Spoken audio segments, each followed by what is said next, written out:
Olá, mais uma aula de língua portuguesa. Agora nós vamos falar sobre os termos acessórios da oração. Então, os termos acessórios da oração têm esse nome porque acessório é aquilo que você pode dispensar. Por exemplo, vamos supor acessórios que nós usamos, como anéis, pulseiras, brincos, vamos dizer assim, né, as mulheres, né? Relógios. Você pode tirar isso e você vai continuar sendo você mesmo, certo? Ou você mesma. Então, ótimo. Agora, dentro de uma oração, termos acessórios são aqueles termos que também você poderá tirar, você poderá retirar, e a oração ainda vai manter o seu sentido. É claro que com eles, a oração vai ficar melhor. Assim como nós também, com os acessórios, vamos ter uma aparência melhor, certo? Então, é isso que é o acessório. Então, o acessório você pode retirar. Isso pode ajudar você em algum momento para decidir se um termo é ou não um acessório ou um integrante, por exemplo, que a gente não pode retirar da oração, porque senão vai fazer falta, né? Então, se você puder retirar, você vai estar diante de um acessório que pode ser adjunta de nominal. Então, olha só o nome, adjunta de nominal. Então, quer dizer, vai estar junto de nome.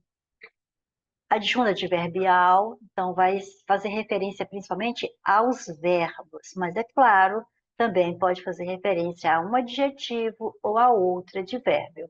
Um aposto, que vai ampliar o sentido de um nome, e aí nós vamos ter um termo independente, que é o vocativo. Então, vamos falar de cada um deles, começando pelo adjunta de nominal, que é aquele que especifica ou delimita o sentido, o significado de um nome, de um substantivo.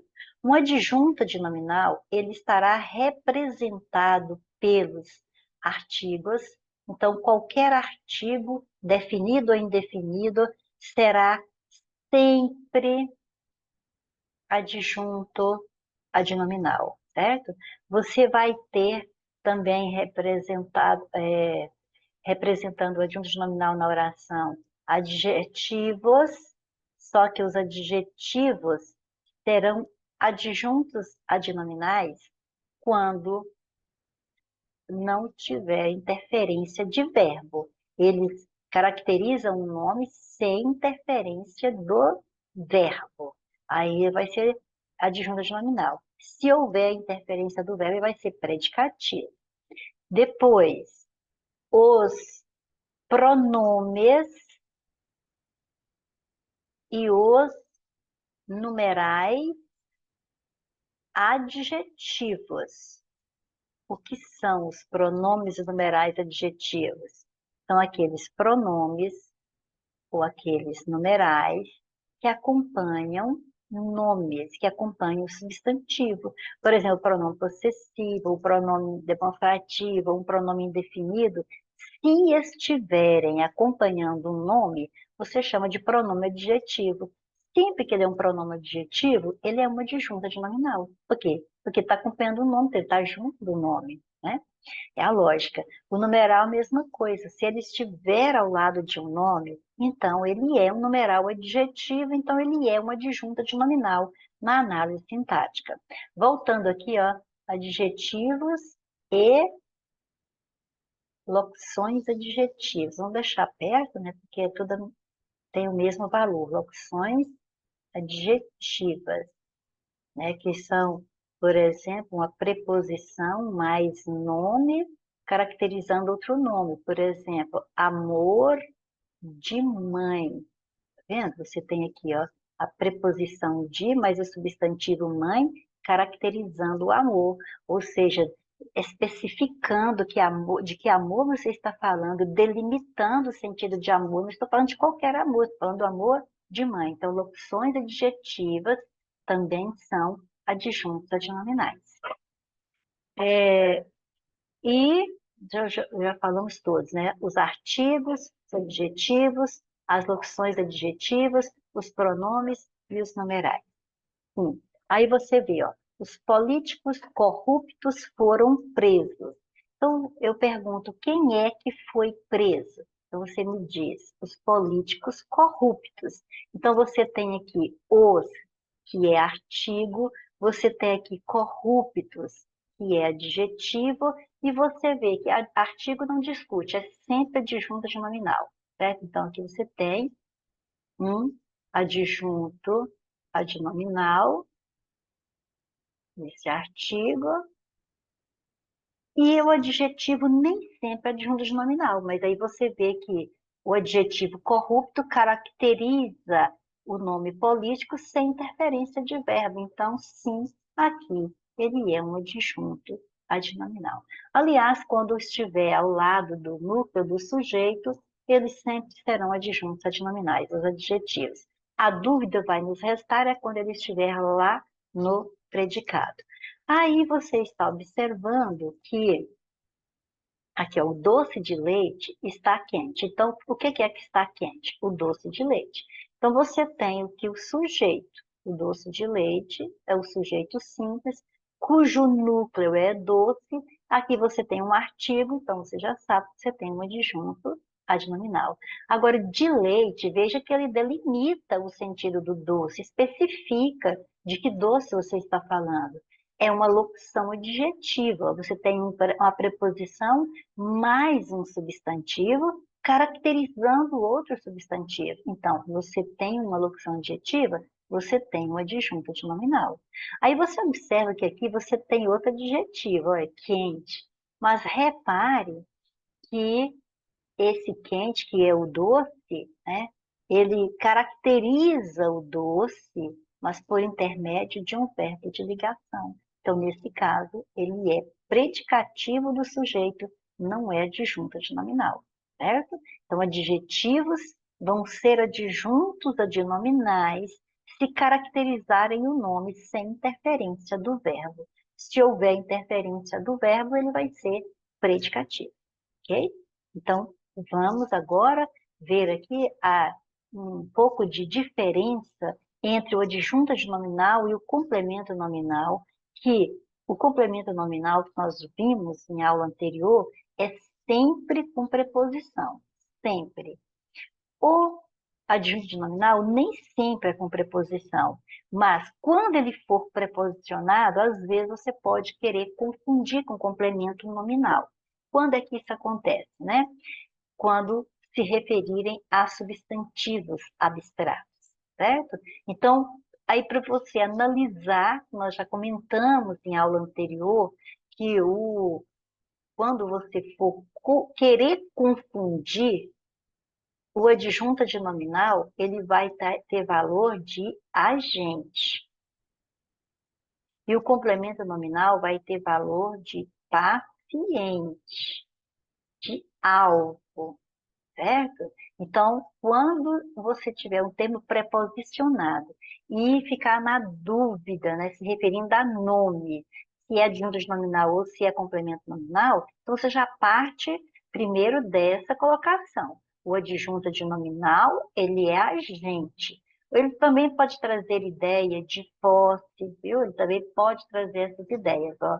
Pode trazer ideia de posse, pode trazer ideia de origem, pode trazer ideia de matéria, ou seja, do que é feito algo, ou a ideia de agente daquele nome. Então, ele é adjunto nominal, certo? E se estiver se relacionando com o substantivo abstrato, com o substantivo concreto, não tenha dúvida que é adjunto nominal. Agora, a dúvida é só quando for substantivo abstrato, que aí pode ser adjunto nominal ou complemento nominal. Mas ele tem as dicas para você especificar de que nós estaremos falando na frase, certo? Além dessas dicas aí, você precisa dessas informações. Olha, o adjunto nominal é um termo acessório, ou seja, ele é dispensável. Se eu retirar da oração, a oração ainda tem sentido. Enquanto o complemento nominal é um termo integrante, ele vai fazer falta. Sem ele, fica vaga a informação. Tem a função, o adjunto nominal tem a função de caracterizar, determinar, explicar, modificar ou restringir o nome. E o complemento nominal, ele completa o nome, ele não é só restringindo, não é só dando uma especificação para ele está completando mesmo, por isso ele faz falta, por isso ele é indispensável na frase. O adjunto nominal, ele ocorre, né, como nós já dissemos no slide anterior, é artigo, é adjetivo, é numeral adjetivo, é pronome adjetivo ou locução adjetiva. Mas nós estamos colocando aqui a matéria completa, mas nós estamos preocupados aqui é quando a gente confunde o complemento nominal com adjunto nominal, que é quando vem preposicionados. Então, ocorre o complemento nominal sob a forma de substantivos, pronomes, numerais, orações subordinadas que vão fazer o papel de complemento nominal ali. Então, quer dizer, são as formas que podem aparecer um complemento nominal, sempre com preposição. Então, pode ser um substantivo preposicionado, pode ser um pronome com preposição, que vai ter a função de um complemento nominal. O adjunto nominal pode ou não ser acompanhado por preposição, mas é o que vem acompanhado com preposição que é o que pode nos causar problema. Por isso, estou sempre repetindo. Esse que vier com a preposição é que você vai confundir, às vezes, com complemento nominal, que também esse aqui é sempre acompanhado por preposições, o complemento nominal. O adjunto nominal, ele tem impacto direto em substantivos concretos ou abstratos e o complemento nominal é só para substantivos abstratos, adjetivos e advérbios. Mas com adjetivos e advérbios, eu já disse que o termo com preposição será sempre complemento nominal, certo? Então, já disse que o termo que estiver com preposição se referindo a adjetivo ou advérbio sempre será complemento nominal. O que se referir a substantivo abstrato pode ser complemento nominal ou pode ser adjunta de nominal. É esse que dá problema às vezes, tá? Então, se deu problema, você observa essas dicas elencadas aí acima, né? Que está repetido aqui, ó. O adjunto nominal, ele tem função de agente, de quem executa a ação. E o complemento nominal tem função de paciente, de quem sofre a ação. E aí passamos ao adjunto adverbial, que é uma circunstância ou uma intensidade, uma circunstância. É aquela condição em que alguma coisa acontece, que uma ação se realiza e que pode ser de tempo, de modo, de lugar, de causa, de finalidade, de concessão, etc. Há várias circunstâncias em que um fato pode se dar. Então, se é uma circunstância ou intensidade, e isso pode acontecer em relação a um verbo, a um adjetivo ou a outro advérbio, então aí você tem uma adjunta adverbial. Então, veja, nós não vamos confundir que estávamos falando agora que o complemento nominal pode completar um advérbio, mas complemento nominal não indica uma circunstância. O complemento nominal indica um complemento, uma completude para aquela palavra que você indaga algo porque ela fica sem ser completamente compreendida se não houver o complemento nominal. Mas quando você tem, por exemplo, sim, ele certamente virá à reunião. Você tem o verbo vir e em torno dessa ação de vir, então veja bem, tudo está girando em torno do verbo. Você diz que sim, sim, virá, certamente virá. Então você poderia dizer simplesmente assim, virá à reunião, certamente virá a reunião. Então você vê que essas circunstâncias, elas delineiam, elas permeiam o caminho do verbo. Estudem bastante para a prova de amanhã. Então, veja bem, estudem bastante, dá para você estar modificando o sentido do verbo, né? Então, e depois, estude para quê? Para a prova de amanhã. Então, você tem aqui uma intensidade e você tem aqui uma finalidade. Então, são circunstâncias em torno do verbo. Então, é uma adjunta adverbial. Mas, é claro, está muito triste hoje, está muito triste hoje. Então, quando eu falei, olha, alguém está triste, então pronto, eu já caracterizei alguém. Mas quando eu venho e falo muito triste, eu intensifiquei o adjetivo. Então, você tem aqui um adjunto adverbial modificando um adjetivo. Quando eu falei hoje, eu marquei uma ideia de tempo. Então, eu tenho aqui outro adjunto adverbial. Agora, de tempo. Né? Um de intensidade, um de tempo. E se eu falar chegou bem tarde, chegou bem tarde. Então, se eu falar que a pessoa chegou tarde, eu já modifiquei o verbo chegar, dando uma ideia de tempo. Então, eu tenho aqui um adjunto adverbial de tempo, modificando o verbo chegar. Mas chegar tarde é uma coisa e bem tarde é outra. Então, com o bem, eu modifiquei o advérbio tarde. Então, o que modifica advérbio é outro advérbio. Então, você tem aqui outro adjunto adverbial. O bem, adjunto adverbial de intensidade, e o tarde, adjunto adverbial de tempo. Enfim, adjuntos adverbiais são circunstâncias que você vai colocar para, principalmente para os verbos, mas também pode ser para um adjetivo ou um outro advérbio. Aposto é uma explicação. Então, ou seja, a essência do aposto é explicar. Mas nós podemos colocar outras particularidades para ele, que ele amplia o nome, ele resume o nome, mas principalmente ele explica um nome na oração. Ou desenvolve o sentido de substantivos ou palavras e expressões equivalentes a substantivos. Não tem que ser necessariamente um nome, podem ser pronomes, por exemplo, né? Qualquer palavra que tenha a equivalência de um substantivo. Mona Lisa, veja bem, aposto, por que ele também é um termo acessório? Ele pode faltar na oração, eu poderia falar simplesmente assim, ó, Mona Lisa está exposta no Museu do Louvre, em Paris. Pronto, basta eu falar isso. Mas eu posso acrescentar uma informação e dizer que ela é obra de Leonardo da Vinci. Então, aqui eu tenho uma explicação para o nome Mona Lisa. Então, aqui eu tenho o meu aposto explicativo. Eu viajarei para Cancún, paraíso dos deuses. Então, se eu falasse, se você já soubesse que Cancún é chamado de paraíso dos deuses, eu poderia falar simplesmente, viajarei para o paraíso dos deuses. Então, já estava pronta. Ou então, posso falar simplesmente, viajarei para Cancún, já estava pronta a informação. Mas, eu falei, viajarei para Cancún e quis acrescentar uma informação sobre este lugar, ou seja, paraíso dos deuses. Então, com isso eu explico, é um aposto de Cancún. E veja as vírgulas, sempre que...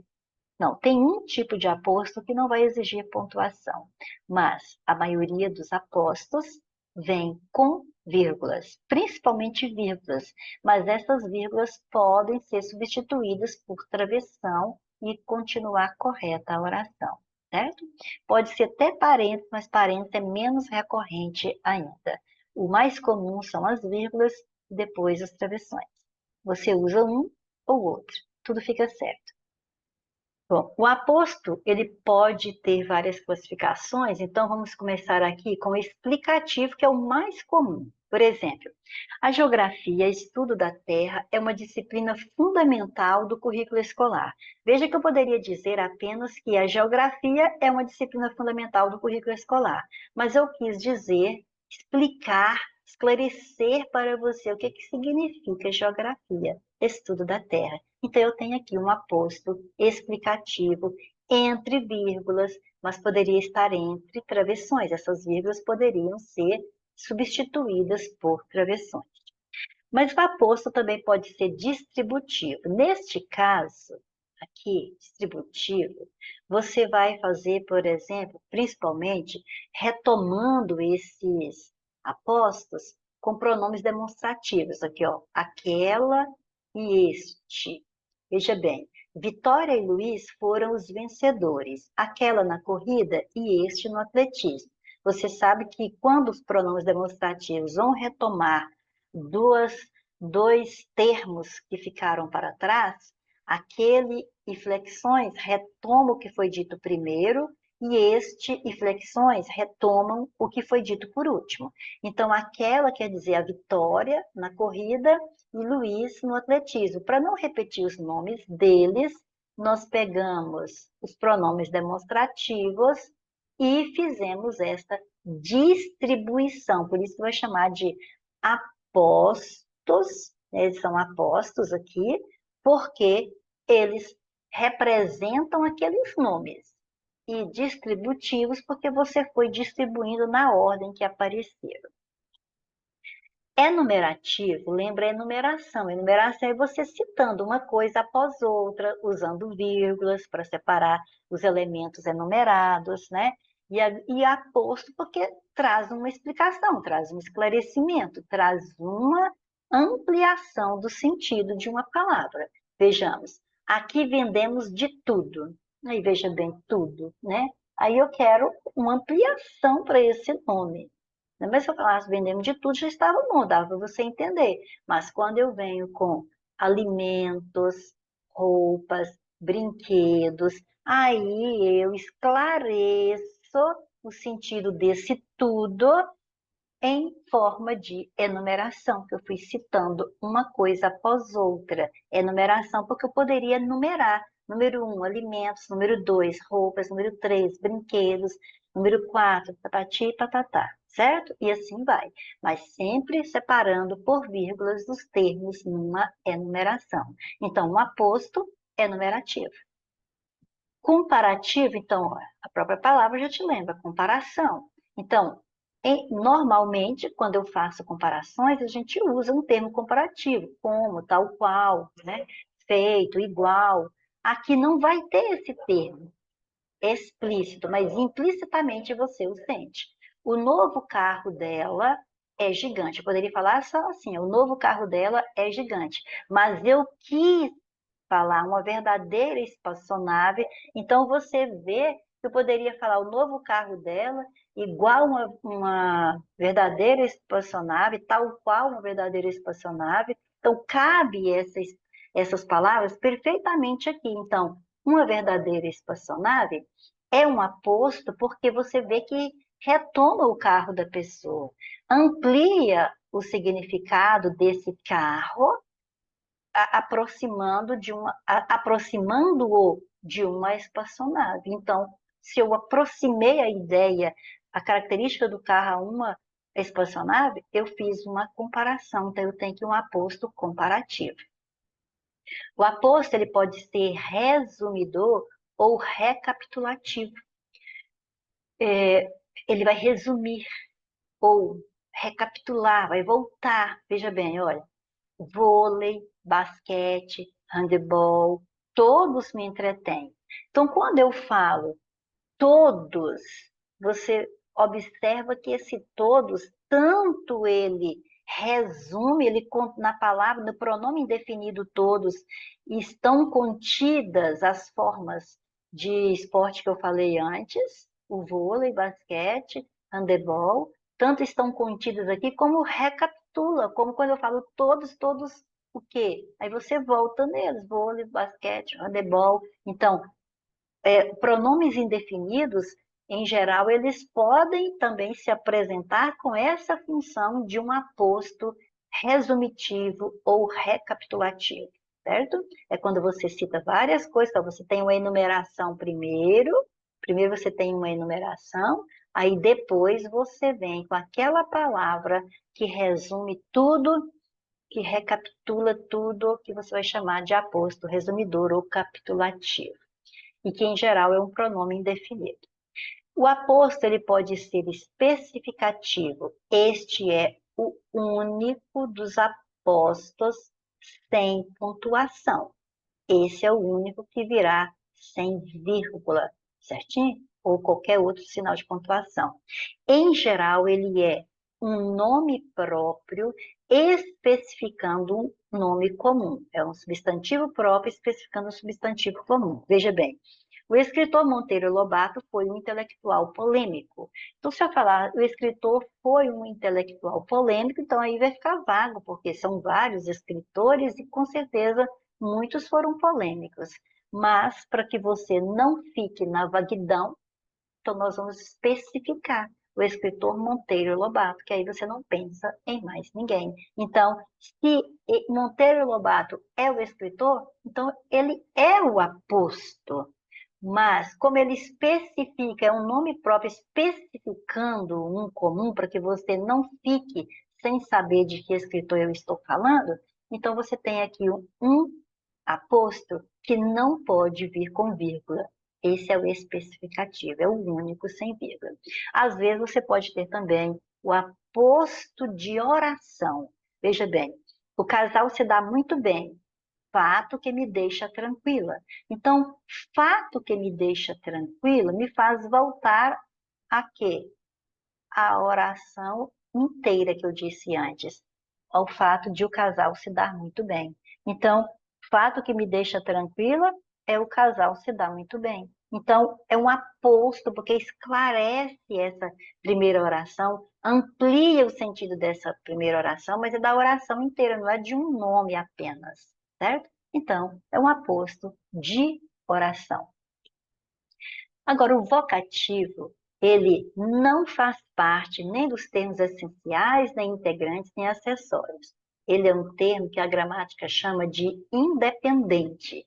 Ele vai estar sempre isolado por vírgula, certo? Então, ó, sempre isolado por vírgula. Não ficou feio esse isolado aqui. Sempre isolado por vírgula. Ele pode vir